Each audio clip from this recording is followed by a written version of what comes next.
L'Américain John Miller est venu spécialement des États-Unis découvrir le destin de son père, Paul, pilote de guerre en 40.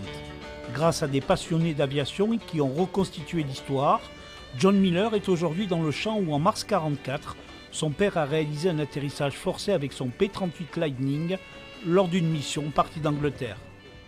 I'm trying to think what he was going through. Il essaye de comprendre ce que son père a pu ressentir. Crashed in France, On savait qu'il s'était écrasé en France, but had no idea where, mais pas de détails, on ne savait pas où. and didn't know the extent of the story. Et on ne connaissait pas toute cette histoire. Histoire dans l'histoire, un enfant de 4 ans d'Escosse, Léon Pachebat, a vécu cette période. Lui se fait percer les réservoirs d'essence, certains réservoirs d'essence. Donc il avait moins d'essence que les autres.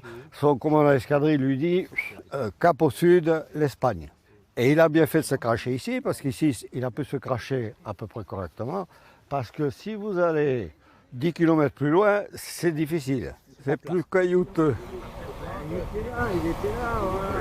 Léon, devenu lui aussi pilote de chasse, fait partie des témoins qui ont permis à l'association Aérocherche de reconstituer le parcours du pilote américain Paul Miller.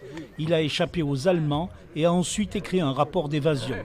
On s'est rendu compte que le pilote s'était échappé, avait traversé les Pyrénées, avait eu un parcours absolument incroyable, puisqu'avant de venir sur le front européen, il avait quand même fait 96 missions sur le front Pacifique. Donc on a retrouvé les enfants de Paul Miller, et on les a contactés en leur disant « Est-ce que vous connaissez l'histoire de votre père ?» Et tous unanimement nous ont dit « Ben non, notre père ne nous a jamais parlé de quoi que ce soit. » John Miller a été reçu à la mairie d'Escosse pour dévoiler un panneau d'information. Il raconte les péripéties de son père, pilote de la guerre de 40, passé en Béarn par accident.